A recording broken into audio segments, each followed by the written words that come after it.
Hey guys, welcome back to this channel again. So guys, आज हम बात करने वाले हैं द लिविंग वर्ल्ड चैप्टर के बारे में। ये जो चैप्टर हम आपको पढ़ाएंगे पूरा एनसीईआरटी की लाइन बाय लाइन पढ़ाएंगे, लेकिन जो जो इम्पोर्टेंट पार्ट है सिर्फ वही पढ़ाएंगे। इसके बाद आपको एक काम करना होगा, आपको सिर्फ एनसीईआरटी रीड करनी होगी। में आपको ये कंफर्म हो जाएगा कि आपके जो है सारे कॉन्सेप्ट क्लियर हो चुके हैं। चलिए शुरू करते हैं। आप यहाँ पे देख सकते हैं लिविंग ऑर्गेनिज्म। लिविंग ऑर्गेनिज्म में यहाँ पे आपके 4 फीचर्स होते हैं, जैसा कि ग्रोथ, रिप्रोडक्शन, मेटाबॉलिज्म और कॉन्शियसनेस। तो इसमें जो है आपके ये जो 4 फीचर्स हैं, इसमें से भी कुछ फीचर्स नॉन लिविंग्स में भी पाए जाते हैं। इसके बाद बात करते हैं हम defining and non defining feature के बारे में। जैसा कि हमने आपको कहा कि ये जो 4 फीचर्स होते हैं, इसमें कुछ फीचर्स ऐसे होते हैं जो कि नॉन लिविंग में भी पाए जाते हैं, जैसे कि हमारा ग्रोथ और रिप्रोडक्शन। इसको याद करने की एक छोटी सी ट्रिक है, नज़र, NGR। ये आप याद कर लीजिए, आपको नॉन डिफाइनिंग फीचर याद हो जाएंगे। जैसा कि N से डिनोट होगा यहाँ पे नॉन डिफाइनिंग, और G से ग्रोथ, R से रिप्रोडक्शन। ठीक है, तो ग्रोथ जो है आपकी वो एक नॉन डिफाइनिंग फीचर है। बात करें हम एनसीईआरटी की लाइन की, तो यहाँ पे एक लाइन दी गई है, twin character, increase in mass and increase in number. ये एनसीईआरटी की लाइन है, मतलब कोई भी लिविंग ऑर्गेनिज्म होगा उसमें ये 2 कैरेक्टर होने ही चाहिए। प्लांट्स में जो है सेल डिवीजन आपका थ्रू आउट द लाइफ होता है, या फिर हम ग्रोथ कह लीजिए। जो ग्रोथ है वो थ्रू आउट द लाइफ होगी, जबकि एनिमल्स में ऐसा नहीं होता। एनिमल्स में सिर्फ कुछ एज तक ही होता है, अप टू सर्टेन एज तक, उसके बाद ग्रोथ रुक जाती है। नॉन लिविंग में जो ग्रोथ होती है, जैसे कि हमारे माउंटेन्स होते हैं, उसमें एक्युमुलेशन होता है मटेरियल का, तो ऐसे ही उसको हम ग्रोथ कहेंगे। लेकिन जैसे कि हम बात करें लिविंग ऑर्गेनिज्म की ग्रोथ की, तो वो होती है इनसाइड से। अगर एक्युमुलेशन हो रहा है, मतलब आउटसाइड सरफेस से हो रहा है ग्रोथ, तो हम नॉन डिफाइनिंग फीचर कहेंगे। सेकंड, हम बात करें रिप्रोडक्शन की। आपका रिप्रोडक्शन भी नॉन डिफाइनिंग फीचर है। मल्टी सेलुलर जो होते हैं उसमें आपका प्रोडक्शन ऑफ प्रोजेनी होती है। यूनिसेलुलर जो होते हैं उसमें आपका सेल डिवीजन होता है। जो यूनिसेलुलर होते हैं इसमें आपका सेल डिवीजन में ही आपका ग्रोथ भी कहेंगे और आपका रिप्रोडक्शन भी कहेंगे। एक सेल होगी और एक सेल से 2 सेल बननी, मतलब वो ग्रोथ भी हो रही है और उसका रिप्रोडक्शन भी कहते हैं। मतलब सॉरी, क्यों कहते हैं कि ये नॉन डिफाइनिंग फीचर है? क्योंकि जो म्यूल्स होते हैं, वर्कर बीस होती है और इनफर्टाइल ह्यूमन कपल्स होते हैं, ये लिविंग तो है लेकिन ये मतलब प्रोडक्शन रिप्रोडक्शन नहीं कर सकते, तो इसीलिए हम इनको, इस रिप्रोडक्शन को कहेंगे ये एक नॉन डिफाइनिंग फीचर है। अगर हम बात करें ग्रोथ और रिप्रोडक्शन के बारे में, तो मल्टी सेलुलर में ये डिफरेंट इवेंट्स होते हैं, जबकि यूनिसेलुलर में सेम होते हैं। अभी हमने आपको बताया सेल डिवीजन, यूनिसेलुलर में सेल डिवीजन और ग्रोथ, अगर 1 से 2 बनेंगे तो उसको हम सेल का डिवीजन भी कहेंगे और ग्रोथ भी कहेंगे, मतलब 1 से 2 बन रहे हैं, तो इसीलिए ग्रोथ और रिप्रोडक्शन जो है मल्टी सेलुलर में डिफरेंट इवेंट्स होते हैं और यूनिसेलुलर में सेम। इसके बाद बात करते हैं हम मेटाबॉलिज्म के बारे में। मेटाबॉलिज्म जो है आपका डिफाइनिंग फीचर है। क्यों डिफाइनिंग फीचर है वो अभी हम आपको बताएंगे। Metabolic reaction essentially occur in living organism. ठीक है, मतलब पहली लाइन कंफर्म हो गई कि जो मेटाबॉलिक रिएक्शंस होती है वो सिर्फ लिविंग ऑर्गेनिज्म के अंदर होती है, लेकिन metabolic reaction can be perform outside the living organism, जैसे कि हमारी लेबोरेटरी में हो सकती है। ये एनसीईआरटी की लाइंस हैं। लेकिन थर्ड लाइन यहाँ पे ये डिफाइन करती है कि ये एक लिविंग मतलब डिफाइनिंग फीचर है। So metabolic reaction inside the cell is defining feature, क्योंकि जो हमारी मेटाबॉलिक रिएक्शन है वो सिर्फ सेल के अंदर ही होंगी, तभी हम इसको कहेंगे कि ये डिफाइनिंग फीचर है। अदरवाइज अगर हम आपकी टेस्ट ट्यूब में करने लगे या फिर लैब में करने लगे, तब इसको हम डिफाइनिंग फीचर नहीं कहेंगे। नेक्स्ट बात कर लेते हैं हम कॉन्शियसनेस की। कॉन्शियसनेस की बात करें तो हम ability to sense their surrounding या फिर इन्वायरमेंट एंड रिस्पॉन्ड, जैसे कि एनिमल, प्लांट, प्रोकैरियोट, मतलब जिसके अंदर, जिस भी लिविंग ऑर्गेनिज्म के अंदर ये सारी क्वालिटीज होगी, मतलब रिस्पॉन्ड करने की एबिलिटी होगी, उसे ही हम कहेंगे लिविंग ऑर्गेनिज्म। तो जैसे कि हमारा एनिमल्स होते हैं, ह्यूमन बींग्स, ऐसे ही हमारे प्लांट्स होते हैं। प्लांट में अगर मतलब धूप आ गई या फिर छाँव आ गई तो उनको भी मतलब पता चल जाता है। जैसे कि फूल होते हैं आपके, वो मुरझा जाते हैं, कभी मतलब खिल जाते हैं धूप में, तो ये भी एक रिस्पॉन्ड करने का तरीका है प्लांट्स का। और इसके बाद बात करें हम ह्यूमंस के बारे में। ह्यूमंस जो है आपके सेल्फ कॉन्शियसनेस है, क्योंकि सबसे ज़्यादा समझ जो होती है वो ह्यूमंस के अंदर ही होती है। नेक्स्ट एनसीईआरटी में हमारे दिया गया है बायोडाइवर्सिटी के बारे में। बायोडाइवर्सिटी का मतलब ये होता है कि जितने भी एनिमल लिविंग ऑर्गेनिज्म इस अर्थ के ऊपर है उन्हीं को हम कहते हैं बायोडाइवर्सिटी। और ये जो स्पीशीज़ है 1.7 टू 1.8 मिलियन स्पीशीज़ टोटल है अभी तक, मतलब जितनी की एनसीईआरटी में दी गई है। ये एक एनसीईआरटी का फिगर है जिसमें 1.7 टू 1.8। इसके बाद बात करते हैं हम टैक्सोनॉमी के बारे में। टैक्सोनॉमी जो वर्ड है ये मतलब काफ़ी बच्चों को कंफ्यूज भी करता है, क्योंकि इसमें कोई टैक्सा होता है, टैक्सोनॉमी होती है और फिर इसमें क्लासिफिकेशन होती है। तो ये एक जो वर्ड है ये बहुत ही ज़्यादा मतलब आपका मतलब कन्फ्यूजन भरा होता है। तो टैक्सोनॉमी एक सिंपल आप अभी समझिए कि ये क्लासिफिकेशन ऑफ ऑर्गेनिज्म है, ठीक है? और इसमें जो होती है ये आइडेंटिफिकेशन होती है और फिर नोमेनक्लेचर, मतलब किसी भी ऑर्गेनिज्म का पहले हम आइडेंटिफाई करेंगे उसके कैरेक्टर को, क्या-क्या कैरेक्टर है उसमें, तो फिर उसका नोमेनक्लेचर करेंगे। ऐसे ही हमारे एक साइंटिस्ट थे कैरलस लिनियस, इन्होंने एक बायोनोमियल नोमेनक्लेचर दिया था। कोई भी लिविंग ऑर्गेनिज्म होगा उसका साइंटिफिक नेम। तो बायोनोमियल क्यों कहा गया था? क्योंकि इसमें दो नाम आते हैं। जैसे हमारा जीनस है, स्पीसीज है, मतलब किसी भी हमारा कोई भी ऑर्गेनिज्म होगा, प्लांट होगा, एनिमल होगा। जैसे हमारा मैंगो मान लीजिए, यहाँ पे एग्जांपल दिया है एनसीईआरटी में, मैंगीफेरा इंडिका। तो मतलब जो मैंगीफेरा है वो डिनोट करेगा आपका जीनस को और जो इंडिका है वो स्पीसीज को, ठीक है? तो अगर हम इसे पूरा एनसीईआरटी में लिखा है कि मैंगीफेरा इंडिका लीन।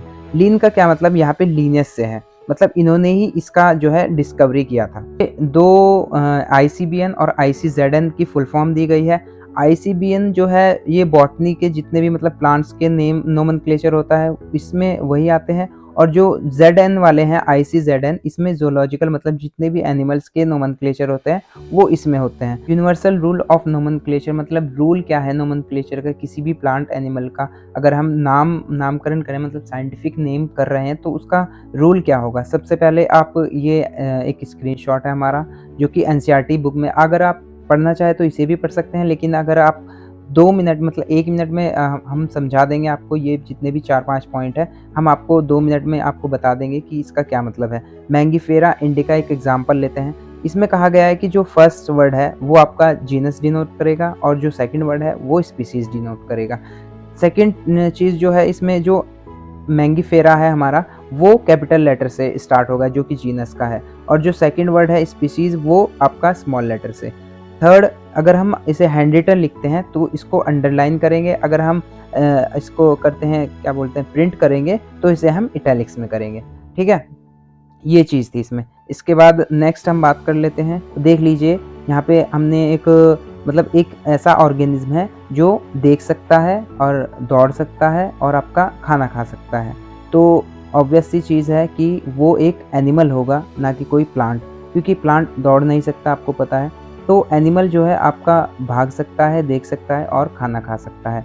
तो आपको पहला कैरेक्टर मिल चुका है कि वो एक एनिमल है, मतलब एक टैक्सा मिल चुका है आपको, ठीक है? सेकंड, ये जो एनिमल है इसके पास मेमोरी ग्लैंड है, मतलब आपको सेकंड रैंक मिल चुकी है, मतलब डिफरेंट टैक्सा मिल चुका है और ये क्लासिफाई हो चुका है सेकंड रैंक पे। मतलब एनिमल है, फिर इसके पास मेमोरी ग्लैंड है। पहले हमने एनिमल देखा कि कैरेक्टर क्या है उसके, सेकंड हमारा मैमल्स, इसके कैरेक्टर देखे हमने एनिमल में क्या क्या कैरेक्टर है। थर्ड हमारा थर्ड रैंक पे कैरेक्टर देखे तो हमें पता चला कि ये एक ह्यूमन है। तो ह्यूमन बीइंग जो है ये एक थर्ड रैंक पे टैक्सा है। तो ये जितनी भी हमने क्लासिफिकेशन करी इसको हम पूरी को बोलते हैं टैक्सोनॉमी। टैक्सोनॉमिकल हायरार्की जो है ये एक अरेंजमेंट होता है, मतलब जैसे हमारा या तो डिक्रीजिंग ऑर्डर में होगा या फिर इंक्रीजिंग ऑर्डर में, इससे कोई फ़र्क नहीं पड़ता। बस आपको ये याद रखना है कि टैक्सोनॉमिकल हायरार्की जो होता है ये एक अरेंजमेंट है किसी भी ऑर्गेनिज्म को क्लासिफाई करने का। तो सबसे पहले हमने भी इसकी भी एक ट्रिक बनाई है, अगर आपने और कोई ट्रिक याद करके रखी होगी तो आप वो कर सकते हैं, लेकिन हमारी जो ट्रिक है वो ये है, Kohli pledge cricket on flat ground surface. मतलब जो कोहली है वो प्ले करता है क्रिकेट कहाँ पे? ऑन फ्लैट ग्राउंड सरफेस पे। इसका क्या हुआ? कोहली जो के है वो आपका kingdom, P phylum, class, order, family, genus, species, ठीक है? और ये जो जैसे हम किंगडम से स्पीसीज की साइड जाएंगे तो सिमिलैरिटीज जो है हमारी बढ़ती जाएगी, क्योंकि जैसा कि आपको पता है किंगडम है, फाइलम है, जैसे जैसे हम नीचे आएंगे तो सिमिलैरिटीज जो है आपकी बढ़ती जाएंगी। नेक्स्ट बात करते हैं हम टैक्सोनॉमिकल एड के बारे में। टैक्सोनॉमिकल एड जो है आपका, जैसे कि हम बात करते हैं आपका प्लांट है, एनिमल है, तो हमें उनसे रिसोर्सेज, बायो रिसोर्सेज या फिर कह सके हम उनकी स्टडीज़ करते हैं कि ये हमारे एग्रीकल्चर या फिर फॉरेस्ट्री में कैसे काम आ सकते हैं। तो ऐसे ही हमने यहाँ पे 3 पॉइंट दिए गए हैं, प्रिजर्वेशन, कंजर्वेशन और लिटरेचर। प्रिजर्वेशन की बात करें तो हम प्रिजर्वेशन में जितने भी डेड ऑर्गेनिज्म होते हैं वो रखे जाते हैं, कंजर्वेशन में हमारे लाइव मतलब जो ज़िंदा होते हैं वो रखे जाते हैं, और लिटरेचर जो है हम लिख के मतलब एक बुक होती है उसमें सभी चीज़ें उसकी आपकी पॉइंट आउट की जाती है। तो सबसे पहले हम बात कर लेते हैं प्रिजर्वेशन के बारे में। प्रिजर्वेशन में हमारा आपका हर्बेरियम होता है और म्यूजियम होता है। हर्बेरियम में हमारे डेड प्लांट्स होते हैं और म्यूजियम में आपके डेड प्लांट और एनिमल दोनों होते हैं। मतलब जो हर्बेरियम में है आपके प्लांट्स, वो आपके प्लांट जो है वो ड्राइड या फिर आपके प्रेस्ड करके रखे जाते हैं शीट पे। एक शीट होती है और शीट पे जो है उसका नाम होता है, डेट होती है, इंग्लिश नेम, लोकल नेम और बॉटेनिकल नेम, तीनों नाम लिखे जाते हैं। और आपका उसका फैमिली क्या है, मतलब उसका फैमिली नेम भी लिखा जाता है और किसने उसको कलेक्ट किया है उसका भी नाम होता है, वो जो शीट होती है। ठीक है। नेक्स्ट जो म्यूजियम होता है उसमें आपके जो एनिमल्स होते हैं, एनिमल्स को कलेक्ट करते हैं, उसको किल करके उसको पिन कर दिया जाता है अगर वो इंसेक्ट है। अगर आप लार्ज की बात करें तो उसको उनको स्टफ करके रखा जाता है प्रिजर्व, और स्केलेटन जो है होते हैं वो भी रिजर्व करके रखे जाते हैं। नेक्स्ट बात कर लेते हैं हम कंजर्वेशन के बारे में। कंजर्वेशन में हमारे जूलॉजिकल पार्क आते हैं और बॉटेनिकल गार्डन। जूलॉजिकल पार्क में पता है आपको एनिमल्स रहते हैं, जितने भी एनिमल्स होते हैं वो आप कभी गए होंगे जूलॉजिकल पार्क में, तो वहाँ पे सभी आपको एनिमल मिलेंगे। बॉटेनिकल गार्डन में आपको प्लांट्स मिलेंगे। और यहाँ पे एनसीईआरटी में 3 बॉटेनिकल गार्डन के नाम दिए गए हैं, कीव, नेशनल और इंडियन। जो कीव है वो आपका इंग्लैंड में है, नेशनल जो है वो आपका लखनऊ में है और इंडियन जो है आपका हावड़ा में है। तो आपको कैसे याद करना है इसकी भी हमने एक ट्रिक बनाई है। जैसे कीव है, जो कीव है मतलब इंग्लैंड में जो है वो किंग होता है, तो कीव जो है इंग्लैंड में आप ऐसे याद कर सकते हैं। नेशनल जो है, नेशनल एल आ रहा है ना लास्ट में, और एल लखनऊ स्टार्ट होता है, तो नेशनल लखनऊ, तो यहाँ से आप इसको ऐसे याद कर सकते हैं। और इंडियन हावड़ा मतलब एक रह गया, उसको आप ऐसे अपने आप मतलब वो आपको याद हो जाएगा। नेक्स्ट बात करते हैं लिटरेचर के बारे में। लिटरेचर में जो है आपका फ्लोरा आता है, मैनुअल्स, मोनोग्राफ और कैटलॉग। इसकी भी हमने एक ट्रिक बनाई है। फ्लोरा मतलब प्लांट्स के बारे में, प्लांट्स इन दैट एरिया, किसी भी एरिया में जो प्लांट्स हैं उनके बारे में लिखा जाता है। मैनुअल्स का जो MAN है, आपको सिर्फ ये 3 वर्ड याद करने हैं, मतलब आपको पता ही होगा मैनुअल्स। तो मैनुअल्स का जो मैन है उसको उल्टा कर दे तो नाम बन जाता है, मतलब ये बताता है हमें, tells about the name of species. Third जो है आपका मोनोग्राफ का जो मोनो है मतलब सिंगल, ठीक है, मोनो मतलब सिंगल होता है, तो ये इंफॉर्मेशन लगता है वन टेक्स्ट